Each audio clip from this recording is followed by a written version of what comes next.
Hvad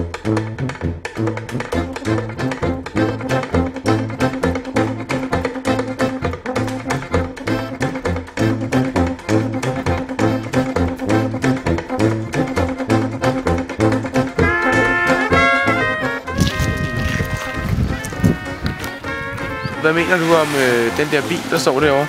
Den der? Jeg kan godt lide farven, den er lidt usædvanlig.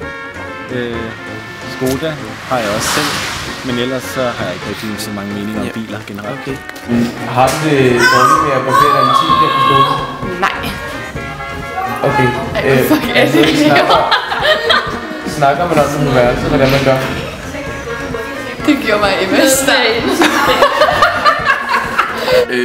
Joachim, har du nogensinde tænkt over, om dig og din roomie Jonas, I kunne have lidt drengesamleje? Nej. Nå, for helvede, det skulle ikke så godt. Hvor mange gange har du onaneret her på skolen?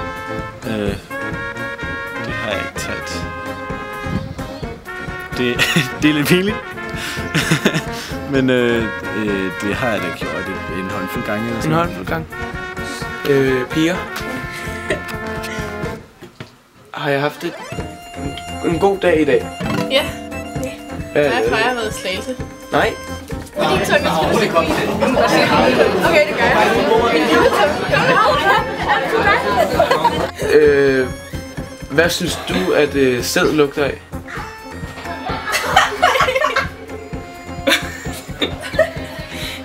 Det er et ubehageligt spørgsmål. Ja. Så har du nogensinde sådan tænkt over? Altså. Hvad sæd lugter af? Mandel. Mandel? Ja, det var nemt. Har du... Og det lugter af mandel? Ja. Synes du? Smuttet mandler. Det der vand, når man er smuttet mandlerne. Det har jeg faktisk aldrig lukket til. Lidt. Hvad med blæksprutte? Blæksprutter lugter rigtig meget pik. Benjamin Hedelund, hvordan lugter sæd? Jeg synes, det lugter fugle her. Har du nogensinde tænkt på at blive sådan gravid, mens du går i gymnasiet? Det har jeg faktisk tænkt rigtig meget på. Jeg tror, det ville være rigtig sjovt. Fanden snakker om? Har I nogensinde overvejet at have sådan lidt lesbisk affære i den her seng? Altså når I ligger ved siden af hinanden, måske bare en t-shirt. Inger Møller? Ja. Hvad drikker du? Jeg drikker varm kakao med en anelse mælk. Kan du godt lide varm kakao? Jeg lever for varm kakao. Hvordan har du det med at være sammen med Karoline og Oscar på samme tid, og du er kun én pige? Altså, kan det føre til et eller andet, hvor I til sidst har trekant? Det sker tit. Ja, jeg ser, har nogle bælter derovre. I bruger dem nogensinde sådan på hinanden, altså rent seksuelt? Nej, det har vi dog ikke. Natten. Ja, altså I har dog ikke det der, men hvordan? Altså, vi har ikke brugt billeder. Vil du noget imod, hvis der stod 3 drenge med og blottede deres bare tidsmænd på dig?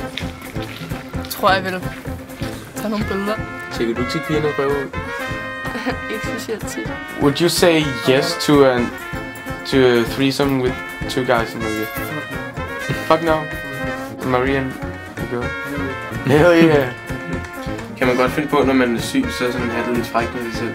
Jamen, det kommer også lidt an på, hvilket humør man er i. Snakker I nogensinde sådan om intim barbering eller anden seksualitet? Ja. Kan du godt finde på at onanere andre menneskers senge? Det er super skønt. Det er rigtig hyggeligt. Ups!